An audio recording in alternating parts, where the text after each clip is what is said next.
Hi everyone, welcome to another episode of the Jets Week In, Week Out review. In this video we are going to look back at the past week of Jets hockey and look forward to the next week. In the last episode of the Jets Week In, Week Out review, we were looking ahead to the upcoming road trip at the time where the Jets were going to play four of the best teams in the league. Those teams being Washington, Nashville, Boston, and Pittsburgh. In the last episode, I made a point of saying how important this road trip was for the Jets and how much it really meant in the grand scheme of things, and to really show that the Jets belong in the playoff conversation. They needed to beat some good teams, and that's not what they did on this road trip. It started off fine in Washington, where the Jets didn't play too bad for the first half of the game, and Cole Perfetti actually scored his first NHL goal. He's looked incredible throughout this road trip. That was one silver lining, but nonetheless, the Jets were up 2-0, and they ended up losing the game 4-3 in overtime. Tom Wilson had the overtime winner on a pretty lazy back check by Mark Scheifele, and the Jets did drop that game against Washington, but it wasn't the end of the world. They picked up a point, should have had two, but then they head into Nashville, where the game started off on the wrong foot immediately. The Jets were down 3-0 at the end of the first, and it really didn't get that much better as the game went on. They had a really good third period where the line of Andrew Kopp, Christian Vesalainen, and Mark Scheifele actually played really well, but the Jets were unable to beat UC Soros and climb back into the game. Despite the effort by the Jets, they fell 5-2 heading into the game against Boston.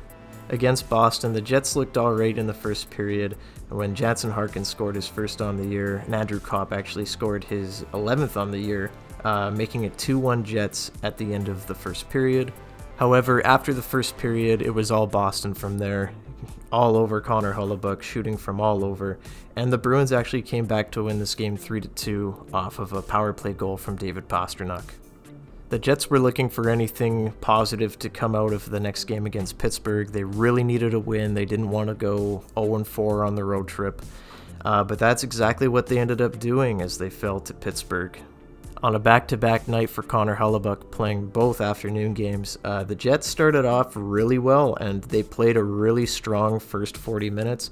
Blake Wheeler scored his first goal in his return. This was his second game back since being hurt with that knee injury, which we all thought could have been a lot worse, but he only actually missed about a month. So Wheeler scores, and Kyle Connor then scores on the power play. That was his 22nd, and everything seemed fine from there. However, with 13 minutes remaining in the second period, Kasperi Kapanen scored a deflection off of a defenseman's skate, and it was a 2-1 Jets lead. After that, 9 seconds after the goal, Jeff Carter had scored after Connor Hellebuyck played the puck behind his net, put it out into the corner where Jeff Carter intercepted and tied up the game 2-2. The Jets and Pens would head to overtime, very exciting overtime where nothing was settled, and we were headed to a shootout where the Penguins would ultimately win 3-2.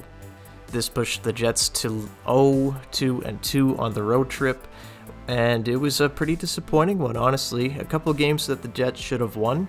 I do think they could have came away with the wins in Pittsburgh and Washington, but they didn't play a full 60, and they just had a lot of sloppy plays.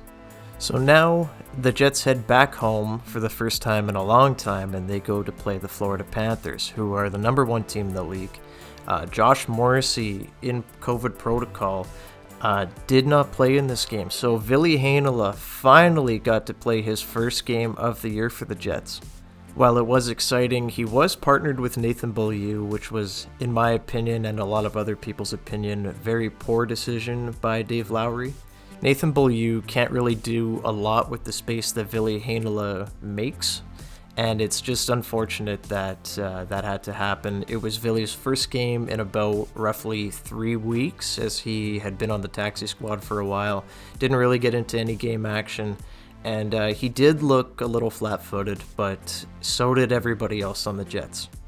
It really felt that really only that Connor, Dubois, and Perfetti line were trying out there. Everybody else looked a little bit slow.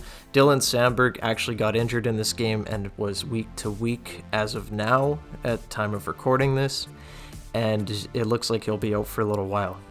This was by far Cole Perfetti's best game in the NHL at this point.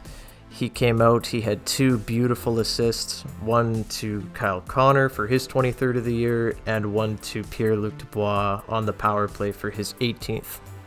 The Jets played alright, but it was a very sloppy game.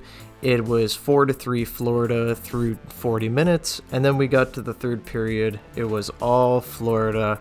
Sam Bennett walked in, scored his 18th of the year with about 8 minutes left in the game, and the Jets didn't really have much life. Following this game, a lot of people thought that it might be time to rest Connor Hellebuyck. While the games and losses haven't been his fault for the most part, he just looks fatigued. He's played about 13 games in a row now, and everybody thought he needed a rest, but however, that did not come against the Vancouver Canucks. JT Miller scored in the first period, his 13th of the season. Andrew Kopp later tied it, and it was tied 1-1 after one. After this, JT Miller would go on to have an incredible second period. He'd score 2 more for the natural hat trick and end the night with 3 goals and an assist. So the Jets would get walked all over by the Vancouver Canucks, and leading to their 6th straight loss. They're 0-4-2 in their last 6, quickly falling out of the playoff race, and the Jets needed a win very badly. So with Morrissey out in COVID protocol, Dylan DeMello had actually gotten hurt in the Panthers game, I forgot to mention, so Johnny Kovacevic ended up making his NHL debut against Vancouver. And against Vancouver, Nathan Beaulieu actually got hurt. So the Jets went and they recalled Declan Chisholm to play his second game of the year with the Winnipeg Jets. Ville Heinola and the back half of the Vancouver game started to ease in a little bit, and for the game against the Blues, he looked very comfortable. He was with Neil Pionk, and Declan Chisholm was with Johnny Kovacevic, with Nate Schmidt, with Brendan Dillon. This was the most fun game in a long time for the Winnipeg Jets, as they looked under control, they looked poised. Ville Heinola looked incredible standing up at the blue line, disrupting plays, almost scored on a feed from Neil Pionk as he hit it off the post. But Ville Heinola played incredible, and this was easily his best game, possibly of his NHL career. And in this one, Eric Comrie did get the start, posting a 29-save performance, 1 goal against. Vladimir Tarasenko did open the scoring 6 minutes into the game with his 15th of the year, but Paul Stastny, former Blue, ties it up after 1. In the second period, Kyle Connor snapped his 24th of the year on a nice feed from Pierre-Luc Dubois. And later in the period, Nate Schmidt would score his 2nd of the season on the power play from Kyle Connor and Mark Scheifele. And to end the game, Paul Stastny would put in an empty netter for a 2-goal performance against his former team. So the Jets get a little bit of life injected into them after a little bit of a rough road trip and a rough welcome home, lost 6 in a row. But now they have one more game against the Philadelphia Flyers. That's on February 1st. And after that, they have a week off for the All-Star break. The Flyers have been slumping big time. Last time I saw, I believe they had lost 12 or 13 games in a row. They had just, at the time of recording this, actually won in overtime, so they had finally snapped that streak. So going into that game, the Jets are going to have to look to carry the momentum that they gathered against the Blues and wrap up this portion of the season nicely. So the Jets get 2 big points against the Blues, and they crawl within 3 points of the 8th and final wildcard spot. Calgary currently is tied with Dallas for 46 points, and the Jets are sitting with 43. So the Jets are going to be set to play 11 games in the month of February, and remember, February is a shortened month at 28 days, so that is a lot of hockey. 17 days, 11 games. The Jets are going to be very tired, and they're going to have to claw together some points if they want a shot at making the playoffs this season. My personal view on how I think the Jets should go about this year is, if you do fall flat on the first few games in February, I think you have to look at the big picture and say, okay, it's time to sell.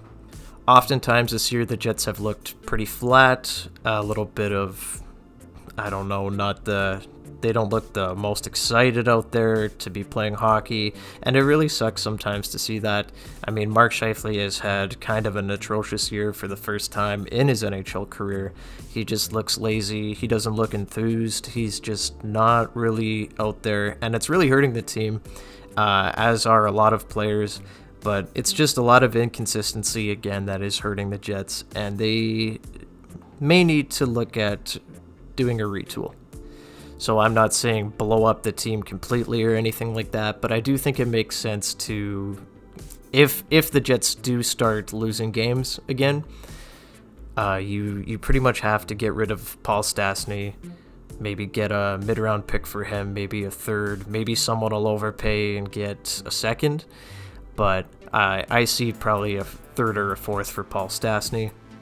And this is, of course, the last year of Andrew Kopp's RFA contract, so the Jets no longer have the RFA handle on him. So he will become a UFA if not signed here in the offseason. And I just don't see him re-signing here. I don't see the Jets going that direction with them, because Pierre-Luc Dubois is going to have to get paid. And I don't see them wanting to bring Kopp back. I can see them wanting to bring Kopp back, but I think Andrew Kopp is going to get a lot more with a lot more years on the open market. Kopp's having a pretty good year this year. I'm sure a lot of NHL teams would love to bring him in. I'm positive the Jets could get a first-round pick for him, maybe even a second-round pick, and then maybe a B-tier prospect, but we'll see what happens there. But one thing that I've noticed with the Jets is that every defenseman that they call up from the Moose, they look much more capable than Logan Stanley and Nathan Beaulieu. Both have looked horrendous this year, and I don't think it would be out of the realm of impossibility for those guys to get moved. Logan Stanley has regressed big time from just a season prior, where I thought he played okay. He was sheltered a lot and paired with Dylan DeMello, and that did clean up a lot of his problems. But I really don't think that Logan Stanley is going to fit in the Jets' 6 defenseman next season, or even right now, with the emergence of Dylan Sandberg, Philly Heinola now looking very comfortable, and even Declan Chisholm looks like he could be a really good NHL defenseman. Nathan Beaulieu, I'm not really sure what we get from him. We'd probably be lucky to get a 7th, maybe not even that. I don't even know if he is tradable. I don't know if anyone would want to bring in a guy like that. But Logan Stanley is a young defenseman who does admittedly have some potential. He was a first-round pick, and I'm sure a lot of teams would love to get in the race for Logan Stanley. I'm sure a lot of teams would think that maybe he is the last piece to their puzzle, right? Being a big 6'7" young defenseman. I really do think that the Jets could market him, and I do think there would be a bit of a bidding war. I don't think Logan Stanley is worth more than a 3rd or a 4th round pick, but I do think there could be a team out there that really wants him bad and end up moving maybe a 2nd round pick for him.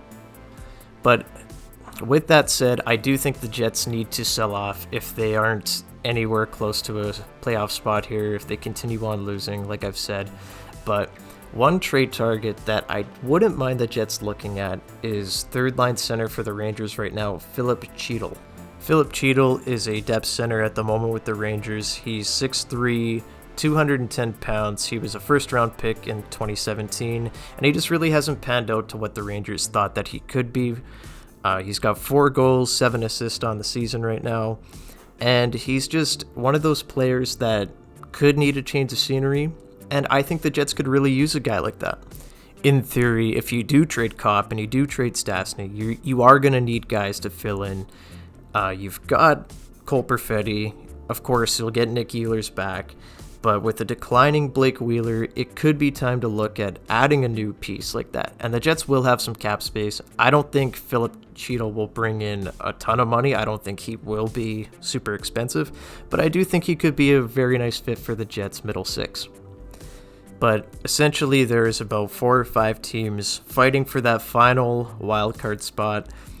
The next closest spot from there would be the first wildcard spot, held by Minnesota at the moment, but there's a 9-point difference there, and I think Minnesota is far better than any of the teams underneath them at the moment. They currently have 55 points on the season.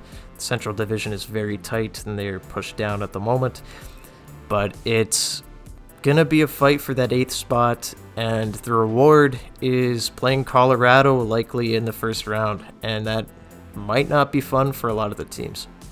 At this point, I think the Jets' best option would be retool, get ready for next season, and let the young players get more of a feel for the NHL.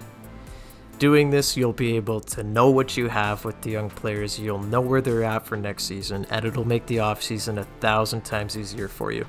I would love if the Jets go on a big run this year, maybe get the 8th seed.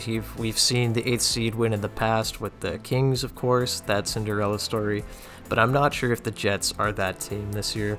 They're just a little bit inconsistent, and I do see a retool coming in the near future. But those are just my thoughts. What are your thoughts on the Jets road trip? Did you feel that they should have won a couple of those games in Washington or Pittsburgh? What do you think about the effort level of this team? And do you think this team has a shot to make a run down the stretch? Let me know in the comments. If you haven't already, like the video, subscribe to the channel, and I will see you next time in the next episode. Thanks for visiting JetsHub. Have a great day, everybody. Bye-bye.